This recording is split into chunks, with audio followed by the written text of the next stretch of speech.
Mark, I joined the club. Oh, which one? I just turned 40. Oh, shit. And I'm not, this isn't fishing for some celebration here. I completely forgot. No. You wish me on my birthday. No. I remembered on your birthday. I completely forgot. I was like, we're going to use Drew's birthday as a cold open. And then I forgot. Yeah. I didn't forget. I've actually been reminded that I'm 40 every day since I've been 40. So how is it? How have your 40s been? It's been what, a week now? It's been a week. The entire week leading up to my birthday, I'm not shitting you, my back hurt. Just preparing you. It's just getting your body is getting you ready for what's ahead. So my back hurt. My hair, I'm sure, got grayer. It just keeps getting grayer and grayer as everybody is pointing out. It does that. It also, though, too, I don't know about you, but I don't really do the whole, I sit down at the first of the year and I don't really do much of that. But birthdays, I kind of do that. I kind of sit back and look back at the year behind the year ahead, where I've been, where I've come from. It's the Subtle Art of Not Giving a Fuck podcast with your host, Mark Manson. How would you rate 39? Was it an A year, a B year? What was it? It was, this was it was a mixed bag year for sure. We've done a lot of work, professionally, been doing a lot of work. We've had a lot of ups and downs with that. Sure. And just personally things happen too. I felt like my mid 30s were like, man, I'm winning. And, we talked previously on an episode about I always got to keep in mind, there's something around the corner here. Life has a way, whenever you just feel like you're winning for too long, life has a way of reminding you who's boss. It was not in a fatalistic, catastrophic way by any means, but I was just reminded of some things and it kind of made me be grateful. Also, though, it started to make me think about maybe what I would have done differently up to this point. Okay. Which is what I kind of that's what I want to talk about today for the fuck of the week. Oh, regrets. Regret. Are you a man of regret? I think the older I get, the less I am. Yeah. Yeah. I'm a man of very few regrets. You are. We've talked about this. You and I just personally have talked about this before. And you're fucking weird, man. I don't have the regret bone, the shame bone. Yeah. I have very little of it. It's you're I would have done this differently, but then you just move on. Yeah. You move on. Yeah, I was I fucked that up. All right. I dwell on shit. One thing I've started to notice though is that I'm getting better at choosing my regrets, I think. Okay. I think anyway. That's fair. I do think it's probably not good to have zero regrets. Yeah. But, my approach to it was always, and I remember I actually wrote about this years and years and years ago, very early in my career. I wrote that part of who you are as a person, part of your identity is all of your past experiences. Yeah. So if there is any past experience that you wish never happened, you're essentially wishing for part of yourself to not exist. Uh-huh. And that just strikes me as incredibly unhealthy. Why would I ever wish a part of myself to not exist? Yeah. That's just a losing proposition. So to me, it just, from the get-go, it just seems emotionally, mentally imperative to find a justification or a silver lining for any and every experience I've had. That said, too, I've never been the sort of person that beats, I don't know, things roll off me pretty easily. Yeah. If I have a superpower, it's probably that. It's crazy. I looked up some of the, the surveys they've done on regret, and people regret education, things, decisions they made around education, their careers, romance, parenting, self-improvement, leisure activities. I wish I would have traveled more, that sort of thing. None of those really land for me. And I don't know, what do any of those when I read those off, do they pop up for you oh, I wish I would have done that differently?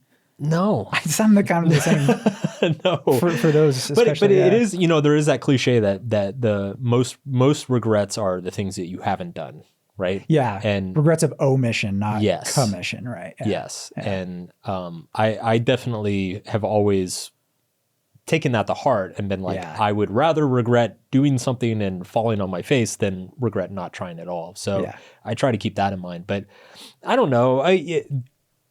To me, I feel like a lot of people's regret, there was a thing that went super, super viral 10 or 12 years ago. It was a hospice nurse wrote the 5 most common regrets of the dying. Okay, yes. It turned into a book and a TED Talk and all this stuff. But everything was, I spent too much time at work. I didn't spend enough time with loved ones. I fought over stupid things, got sucked up in the drama and things. So, I mean, to me, they were all like pretty obvious. I'm not saying I don't struggle with those things. I mean, I do, but there's nothing like coming out of left field. There's nothing like, oh, wow, I never expected somebody to regret that. It's like, yeah, we tend to take things, like we're human. We take things for granted. We get upset over like petty, stupid things. We probably work too much and don't spend enough time with loved ones, So I don't know if I have regrets around that, but it's like, I don't know. I definitely look at past behaviors and even current behaviors, and I'm like, yeah, that could have been done better. Yeah. So do you have any regrets at all then? I mean, everybody does. That's kind of my point here. Is much like the fucks we give, you have to give a fuck about something. You have to regret things in your life because everything you do has a cost to it, right? Yes. Yeah. I struggle with this question a lot because of what I just said about the identity. Like, it's like all the mistakes I've made, I feel like have eventually made me who I am today. So it's like the bar for me to actually genuinely regret something is extremely high. Because to me, what regret means is like, if you could go back and undo it, you would. Okay. So there's very, very, very few things in my life that if I could go back and undo it, I would. My biggest embarrassments, my biggest failures, the tragedies and traumas and stuff, I wouldn't take those back. The only things that I can think of that if I could go back and undo them, I would, tend to be times that I was really selfish or disrespectful to people I cared about. Mm. Yeah. So there are, I was kind of a drunk, narcissistic, selfish young man in my late teens and early 20s. And I was kind of a dick to a number of people in my life, and many of whom I cared deeply about. So there's some experiences around that I'm like, yeah, if I could go back and not say that thing or not do that thing, that would have been, I would do that. Yeah. I think when I was thinking about this, again, like looking back on my life on my birthday or whatever, I was thinking of the embarrassment thing you brought up, right? Yeah. And that used to really eat at me. Like, oh, I did this stupid thing 10, 20 years ago. That doesn't so much anymore. I think what I found was a little bit more clarity around, like I said, choosing my regrets. Yeah. And very similar to you too, it's been around relationships. What I found though too, is that a lot of the regrets that I have a common theme that kind of underlie all of them. It's been a theme of taking people for granted in my life. Yes. That's the biggest regret I have around just about anything. I've lost big chunks of money doing stupid things. Yeah, I've done dumb things where I put myself in danger or other people, whatever. It's the relationships that I've taken for granted. It started like with grandparents when my grandparents started passing away. Right. Like that was kind of the first like, oh shit, my grandma's not, my first grandparent died when I was 16. Yeah. And until the funeral, I didn't even really realize that she was gone. You know what I mean? Yeah. And I was like, God, I took her for granted that whole time. But when you're that age too, it's like, I get that, but then I continued to do it way into my adult life. Yeah. Ex-girlfriends, other family members, my parents. It's funny because I'm the same. It's the taking for granted / disrespect of other people. Yeah. Like, I'll give you an example. I cheated on my girlfriends when I was young. Uh-huh. And when I look back at that experience, on the one hand, if I'm only evaluating, my life and my development and my growth and everything, I don't necessarily regret that because it's like I fucked up my relationships and I learned lessons from those things, and I had to learn how to be a better partner and more committed and more honest, and I kind of had to go through some of those experiences to figure my shit out. Yeah. What kills me is when I think back to my girlfriends, how they didn't deserve that. Yes. How I really did care about them, and I was so blatantly disrespectful towards them. The 40-year-old Mark is horrified by my behavior, whereas the 20-year-old Mark, was just kind of doing his thing. So, I think we found a little pocket of regret there for you. Just a little smidgen. Yeah. Definitely. Yeah. The taking for granted and like the bad behavior was part of it. The other kind of theme I saw running throughout all of this though too was I took them for granted because in a way that I was like looking for something else. Something quote unquote better, you know, whether it was a family member or, you know, ex-girlfriends or whatever it was.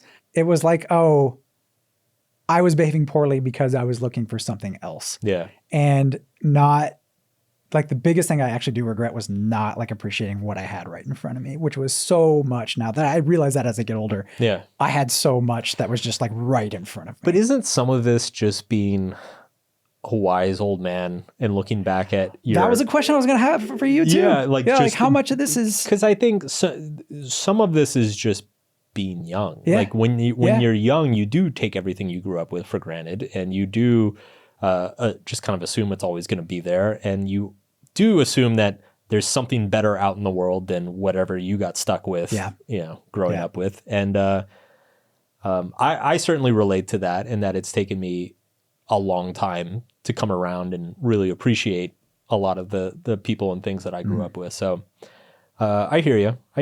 It's we now we sound like two old men sitting on a porch. Back in my day.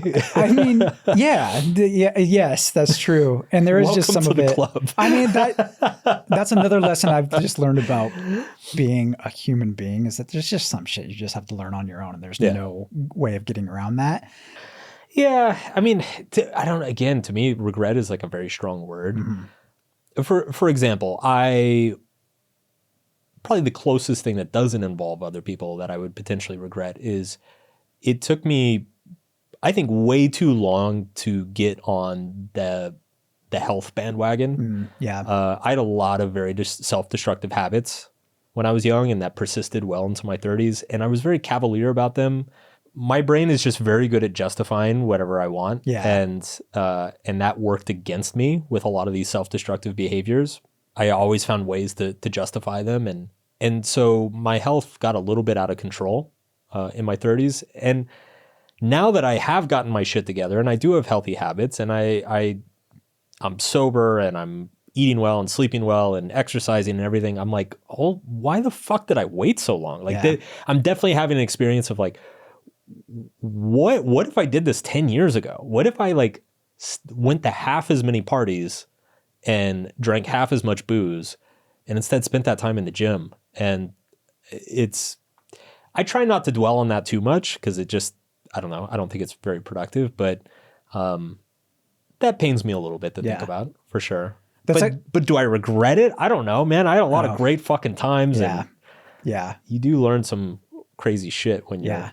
And you've talked before too about, like, you know, people say, oh, I wish I wouldn't have spent so much time at work. And you're like, well, you went all in when you're in your 20s for years, and you were not balanced, and you don't regret that, you know, that sort of thing. So I think there's pockets of that where if you apply it in certain cases, you're okay.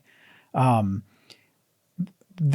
health thing though, that's a very, very common one that older people cite too. Like, I regret not taking care of my health. Absolutely. And so I think there are just a handful of those. Like, if you ever get on a plane and there's somebody who looks like Yoda, like, switch seats with whoever sitting next to them and talk to them about this kind of thing, because you will be blown away at what they come up with. Well, you know what's funny about that one too?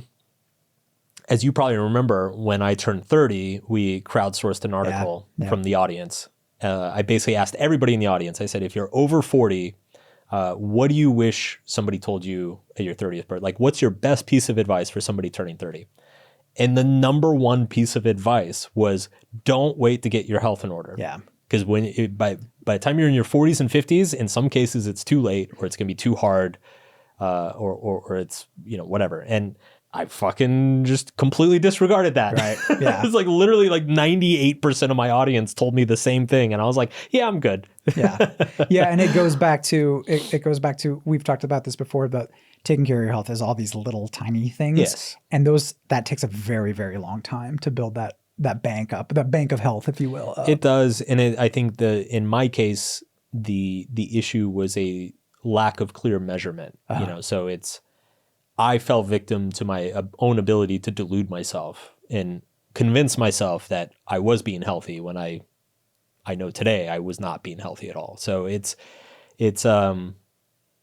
living under a little bit of delusion for a while. But then again, it's like, I don't know how I would have snapped out of that any other way, right? So it's hard to regret something that I don't know how I would have changed. Like, it's not like I had a realization when I was 30 of like, dude, you're fucking up your health and you're lying to yourself and you're doing all these wrong things and you drink way too much.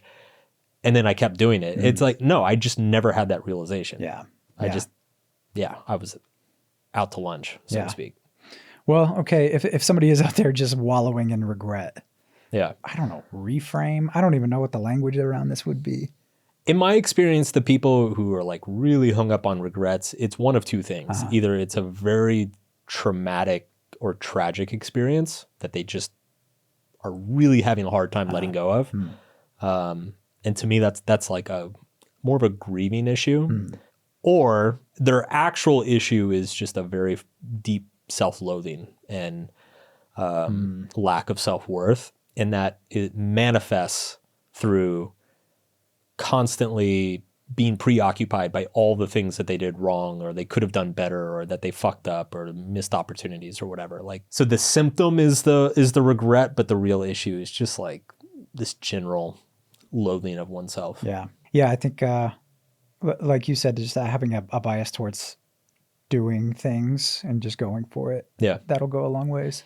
And this is going to sound really cheesy. So get your cheese hats ready. Self-forgiveness goes a long way. Okay. Yeah. I know that just like sounds so banal, but it really is true. Like, everybody fucks up. Everybody misses opportunities. Everybody takes people and things for granted. Everybody has parts of themselves that they're not satisfied with or that they don't love or that they wish was different. I think where we really get into trouble is when we start telling ourselves that we shouldn't feel that way. That we're like, well, Drew's completely happy with himself and didn't fuck up his opportunities. It's like, no, we all have stuff that we feel like we missed out on or that we didn't do right. And so there's no reason to judge yourself for it. It's just like a normal part of the human condition.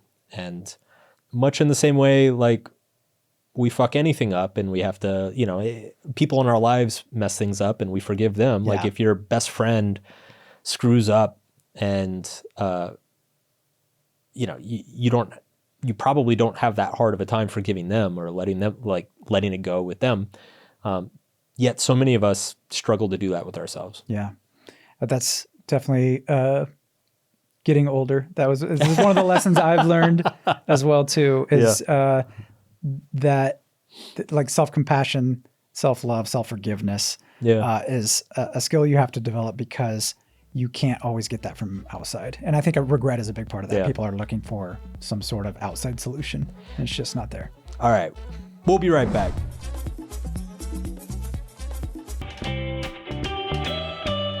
All right, we're back. So brilliant and bullshit. Brilliant or bullshit, Mark? This is going to make me sound like a real asshole. Oh, I'm here for it. Mark, is empathy brilliant or bullshit? Is empathy bullshit? Is empathy bullshit? Yeah. We'll put that a giant full screen quote. Empathy is bullshit. God, yeah. Drew Burney. Yeah, 2024. 2024. Yeah. The man turns 40 and he's decided that he has no empathy. I am full on get off my lawn, crabby old man at this point. There's okay. This is a serious question. It is a serious question. So people who are not psychology nerds don't realize that this is actually a very legit question. Actually, like, it goes back to pre-psychology even. I mean, there's a deep philosophical argument behind a lot of this. And we found this article recently. We found this on CNN. The title of the article is "Empathy is on the Rise in Young People. Here's how to build yours." So there's an assumption right there, obviously, that, empathy is good. And we do take that for granted these days. We take it as a given that empathy is a good thing. Yeah. Just some quick stats on this though. From 1979 to about 2009, they've measured this in different surveys, and it seems that empathy has gone down from 1979 to 2009 in younger people. Okay. Teens, adolescents, early 20s, that sort of thing. This includes both cognitive empathy, which is being able to understand someone else's perspective, and also emotional empathy, which is feeling concern for others and feeling like you can feel how they feel. That's what we think of as empathy. Okay. A lot anyway. So from 2009 to 2018, though, they measured a measurable increase in empathy among this population.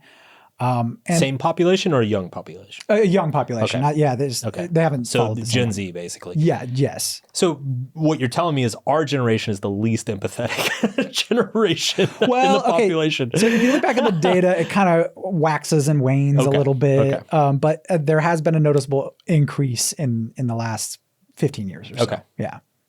Gotcha. Yeah, how's that working out for well, us? that's what I want to talk about, right? So where is that getting us? I looked up the paper here too, the actual paper, and they posit there's a few different causes for this. Increased social connectivity through social media or all these different communication technologies we have now. Collective responses to economic hardship was one of theirs too, like a 2008 and 2009, like. I'm not sure about that one. Yeah. These are speculative from the paper. Yeah. Changes in the social norms, that probably goes back also to just cultural connectivity. Increased awareness of social issues, again, through news media, social media, communication technology. One I found pretty interesting too was loneliness and social isolation. They found a correlation between respondents who are more lonely were also more empathetic. Huh. So I wonder if it just, they have a lot of time to sit around and think about, oh God, I'm lonely. This other person must be lonely and that must suck, or it must suck to be ostracized or maybe highly empathic people have a higher need for social interaction and intimacy. That could be very well too. And so even though they are interacting with lots of people, they feel lonely. Right. Yeah. But the argument that's kind of implied in this is, empathy is a good thing. And the title of this article said, here's how to build yours. Here's how to have more empathy. Yeah. What do you think? Is empathy always a good thing, Mark? 10 years ago, I would have said yes. Yeah. There's a great book by Paul Bloom called Against Empathy, which I was triggered when I saw that title. Yeah. But it came out probably 2016, 2017 or something. Yeah, I think it's right in there, 2018. 2016 or 18, yeah. And I remember being like, what the fuck? And actually, it's a great book. It's really fascinating. Yeah. And he basically convinced me with the book. Like he won me over. And I do think that the key distinction is what you made. It was cognitive empathy versus emotional empathy. That's one of them, yeah. I do think it's important to be able to cognitively or rationally put yourself in the other person's shoes, so to speak. Like imagine what life would be like if you were a Ukrainian refugee or whatever. That's very useful, I think. The emotional empathy, to me, it's like, what I took away from it is that it can cut both ways because depending on who you are empathizing with and why you're empathizing with them, like any other emotion, empathy can blind you or bias you. And so the results can be very mixed. Yeah. The same way people justify awful things with love or care or compassion, you can justify a lot of awful things with empathy. Right. And so it seems to me that it's like just empathizing with a person or a population is not sufficient on its own. There needs to be like some sort of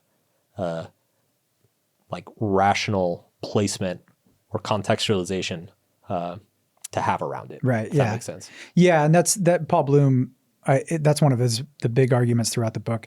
It's narrow. It narrows your focus. He calls it the spotlight effect. And so your empathy is kind of like a spotlight going around. Like what should I empathize with? That's confusing because there's another spotlight effect in psychology, which is that when you assume that people are paying more attention to you than they actually are. Yeah. So the empathy highlighter. Let's call it. Yeah. It's a pink highlighter that you just color people with. Yeah. So yeah, it can blind you to, you can get, what you see this all the time now, people glom onto one single issue or one group of people.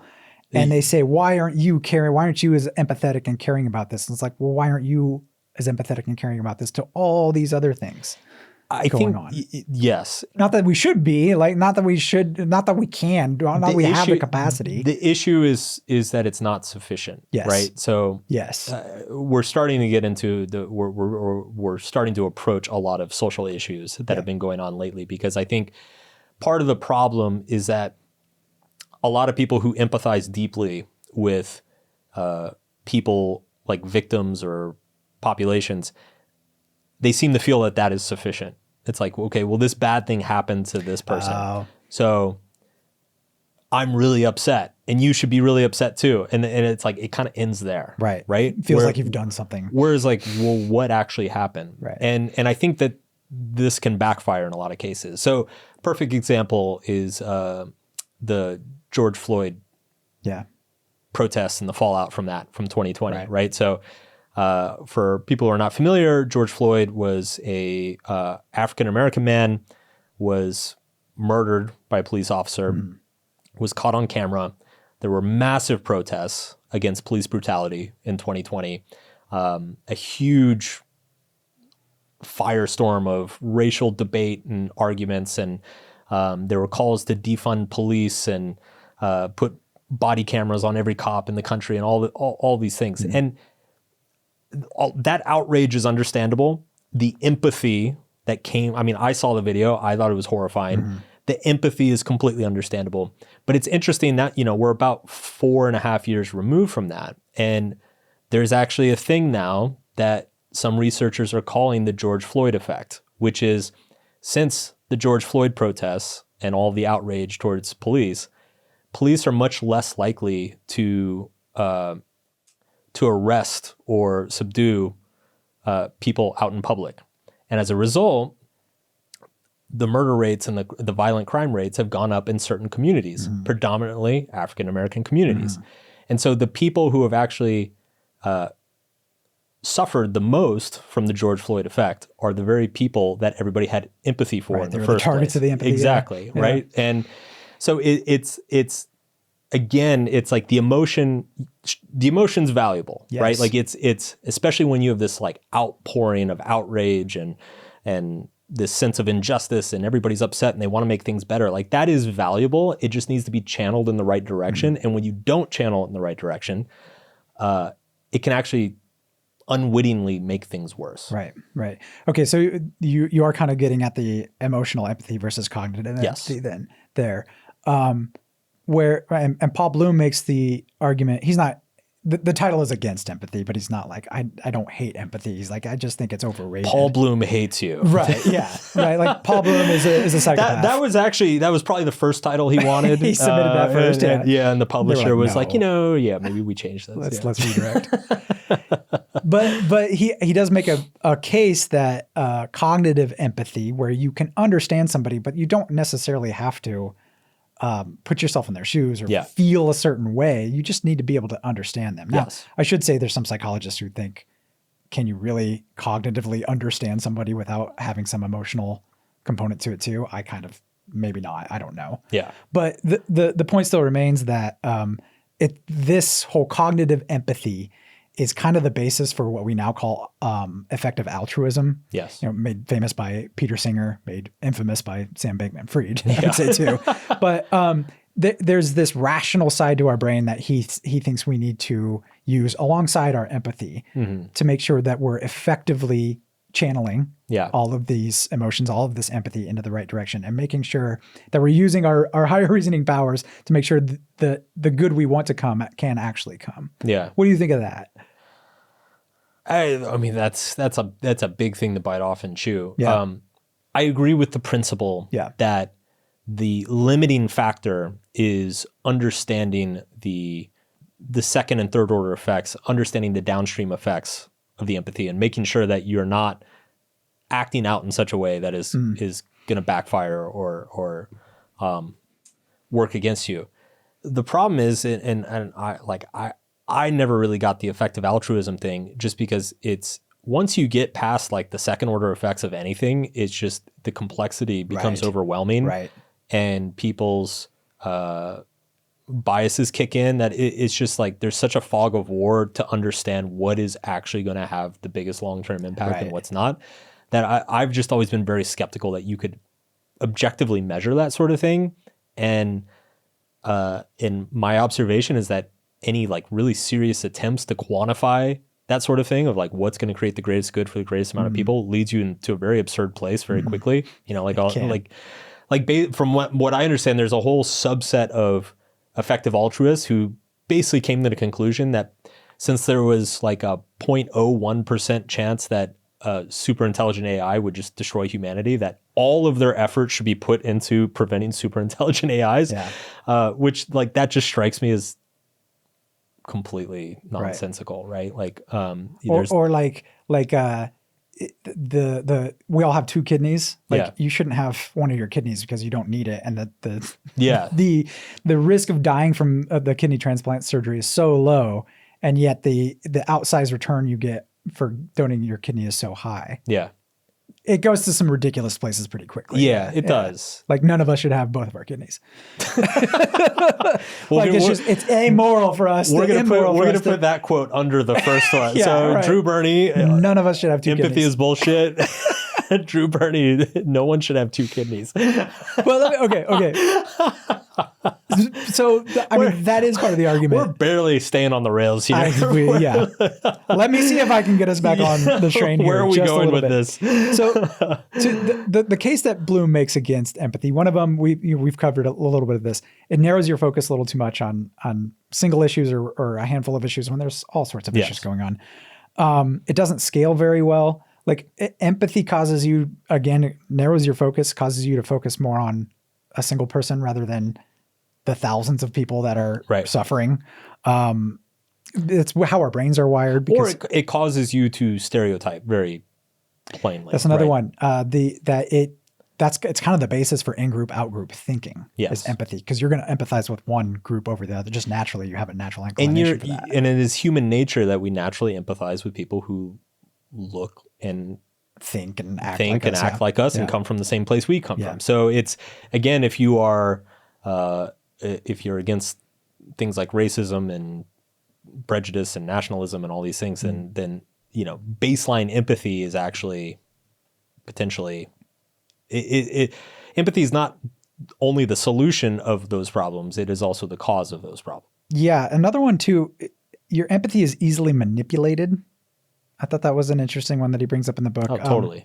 As a writer, 100%. Right. Empathetic responses depend on prior judgments. Give me 2 pages, I'll make you empathize with anybody. Yeah. And so it's very easily manipulated because it's an emotion, that a deep emotion that we feel. Can I give you an example? Okay, this pissed me off. There is a new trend going on, particularly on Netflix, but I think it started with all the podcast, like all the murder whodunit podcasts. So Netflix is getting in on it, and now Netflix is producing all these like murder mystery shows and shows about serial killers and all this stuff.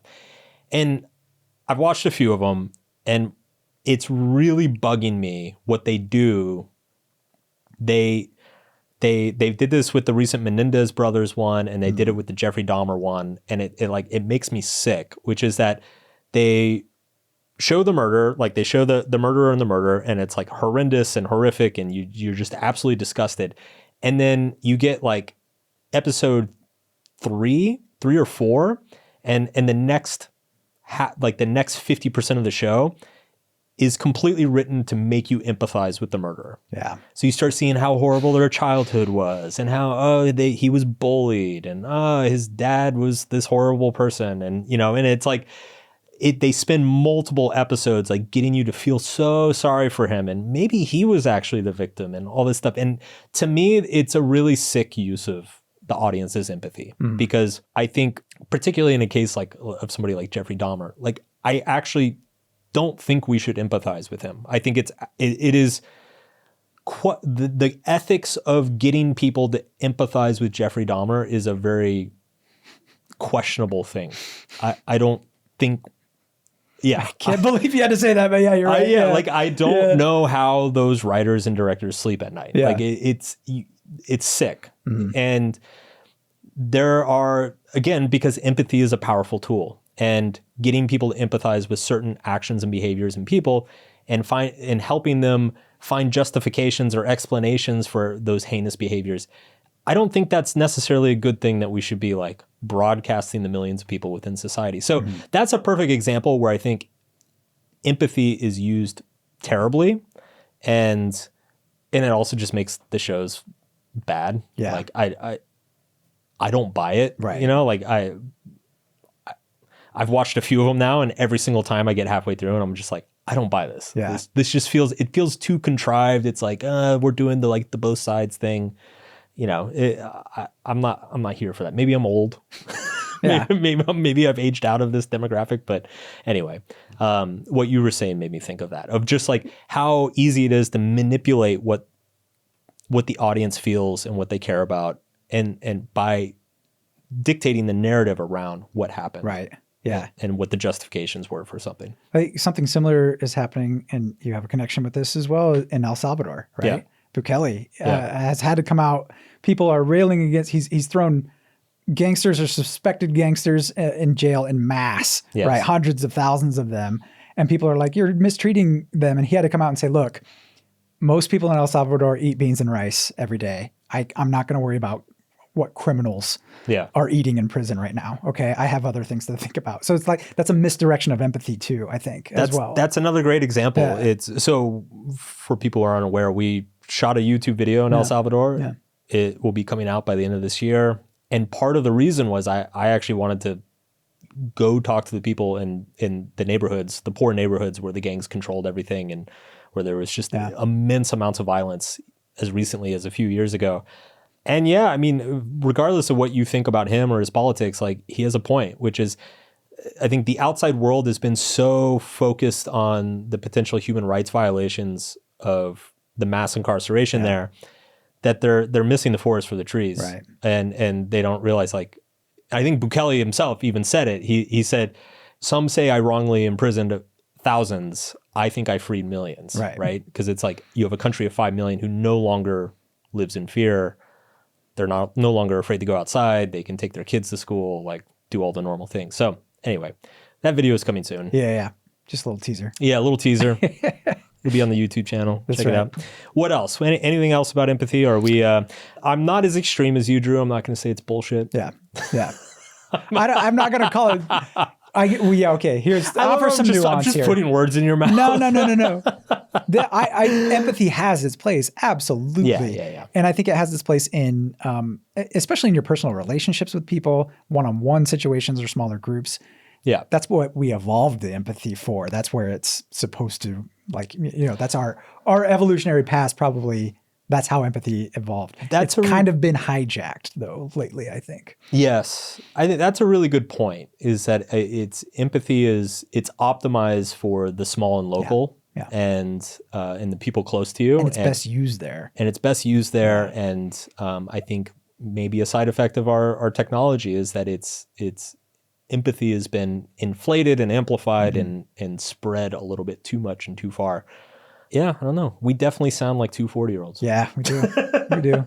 Embracing it. That's the other thing about getting older. You're just like, yep. Yeah, like, fuck them. Fuck them. All right, we'll be right back.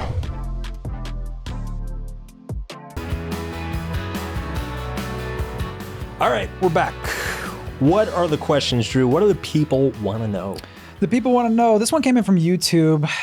Mark, what are your thoughts on ChatGPT and AI in general and increasing commodification of the creative process, like using it to write essays, song lyrics, that sort of thing? What's your take on AI in 2024, Mark? This is a great question. So I use AI quite frequently. Yeah. I believe you do as well. The team uses it quite a bit. I think anytime you look at like a major technological leap, something that used to be scarce gets commoditized, becomes abundant, and then something new becomes scarce, right?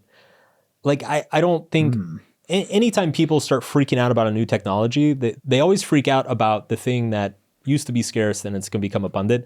They never think about the new scarcity. And I think what AI is going to do is it's going to make creativity very abundant. It's going to make it easier, more accessible to most people. the time that it takes to go from idea to execution is drastically going to get reduced. And I generally think that anybody who is a creative, first of all, if you're not messing around with it and trying to use it, you're dumb. You're already behind that curve. You're already behind. And then two, I think it's going to make creatively talented people even better. I don't think it's going to replace creativity. I just think it's going to make the creative people even better. But what I'm excited for, and this is something I've actually been asking myself this a lot since ChatGPT broke out, is like, what is the new scarcity going to be? And I have a theory about this. I think AI is actually going to put a premium back on in-person connection and relationships and community in particular, because we've already seen, information is already commoditized. Information is already free and abundant, and there's like probably too much of it. There's like so much bad information. Right. Like we could actually probably we'd probably be better off if we had a little bit less information. Pretty soon we're going to have something similar with creativity. Like it's just anything that you want to be entertained by, or any crazy idea you have, it's going to be out there. There's going to be some version of it available. What's going to be hard to find is people that you connect with, people that you feel like you're part of something, people that you relate to. And I actually think I've got a little pet theory around this, which is I think we're going to end up with two internets. And I think of them as human internet and machine internet. So the machine internet is basically anytime you just want to solve a problem or know a fact or get feedback on something, you're just going to go ask the AI. You're like, read these 5 books and summarize for me and 10 bullet points and blah, blah, blah, blah, blah. And the AI will do that pretty much instantaneously. And that's great because then it's a tool, it's going to help you, and it just makes your life better. But there's no emotional sustenance in that, right? Like I could go to ChatGPT. Let's pretend ChatGPT is like 10 times better than it currently is. And let's say it's good enough to write like a Pulitzer Prize winning novel. I could go and ask it, hey, write me a Pulitzer Prize winning novel about this, this, and this with these themes and whatever. I could read it and be like, this is a really good novel, but it's going to lack, because I know it's a machine and it's not a human, there's going to be some sort of missing piece there. I'm not going to feel like I'm relating to the author. And I personally believe very strongly that a huge percentage of why we like art is because of the person behind it, right? Like if that wasn't true, then it wouldn't bother us that like Michael Jackson was a pedophile, or it wouldn't bother us that, I don't know, Leo DiCaprio doesn't sleep with a girl over 25. Right, like it's, we care about those things because we attach people's art to the person. And that's human nature, and that's never going to change. I think the example that a lot of people refer to, which is indicative, is that computers have been better than humans at chess for over 20 years now. Yeah. And there are tons of chess tournaments for software. Like software developers enter their software into chess tournaments, and they compete in the exact same way that humans compete to see which software is the best chess software. Nobody watches those. Yeah, who gives a shit? Nobody gives a shit. Nobody knows who won. Yeah. Nobody cares. Everybody knows that Magnus Carlsen's the best chess player in the world, and he has been for the last 12 years. Right. He has millions of followers online. He has tons of fans. He's made millions of dollars, right? Why? Because he's the best human player, and that's what we care about. We care about who is the best human chess player. So I think the second internet is going to be the human internet, and that is where we go to connect with people, where we go to relate to people, to hear drama and stories and judge each other and do all the human things and be parts of communities and ideally see each other more in person, because AI is going to solve all the abstract informational stuff, or most of it, for us. So what it can't solve is that human-to-human relational. Right. Well, okay, a lot to unpack there. But, Yeah. one, I think I'm already starting to use the internet that way. I've found anyway. I really don't even use Google anymore. I use Perplexity. Have you been using Perplexity? I've not messed with Perplexity. It's pretty sweet. I've heard it's great. It's like AI for Google, basically. And it kind of like you put in a question, it gives you the answer, and it gives you the citations, so you can click into those. So that's a cool way to use kind of the AI internet right now. But then what I've also noticed too, and this is something I wanted to ask you about, should we all be investing in Reddit? You think? What for? Because that's the human side of the internet. I think that's the early human internet that I think you might be talking about. Because now, like you just said, if I want to go and I want to find out, okay, oh God, should I have kids or not? I'm going to go to Reddit for that, because there's threads of people who've done it. There's people in their 60s, 70s are on there, people in their 20s still thinking about it, and everybody in between. That's kind of the human internet. So that's how I'm starting to use the internet more and more. I would say I think it's all social media. So I really think you're going to have the social media. Yeah. And then you're just going to have the AI. Which the social media is already the internet for a lot of people. It really is. Yeah. It really is. And it's funny too, because I get on social media to find new information or hear about new things. And then I go to Google or an AI to verify and learn more about it and see is this true? Like who said this, or did this actually happen? So yeah, I'm kind of already using it as like two separate internets as well. But I really do think I just think the social media companies, they're pretty well positioned, aren't they? You can hate on them as much as you want, but they are where the human internet's going to live. Yeah. And we, I think we will eventually appreciate that. Yeah, I do. I think you're absolutely right though about social connection being the new scarcity, and you're already seeing that as well. Not chess. You said that the chess events, like live chess events where people play, they're hugely popular right now. Chess is more popular than it's ever been, and there's nobody on the planet who can beat the best chess computers. Yes, it's insane. Yeah, AIs can write songs. You can put in all sorts of parameters, be like, write me the next pop hit of 2024 or whatever it is, and they could probably put you out something that's going to be, it would be close to it. Live music though is also at an all-time high. There's probably a little bit of like revenge live music stuff from the pandemic, but still live music venues are doing as best they have. Touring artists, that's how they're making all their money right now, because people want that. I have a friend in London who runs like a little record label and live event music. Yeah. And all of my other friends in England are like, oh God, we need this so bad. And London's has great music, but the social connection scene there is just now starting to flourish. It's insane. Yeah. The other thing too, that I think I sent this to you recently, dating apps are becoming a little bit less used. You did send that to me, that people are leaving dating apps. We might talk about this in another episode at some point, but I want to make the point here about how, as soon as like ChatGPT came online, and then, all these other tools that were kind of already around, they started getting repurposed for all these different,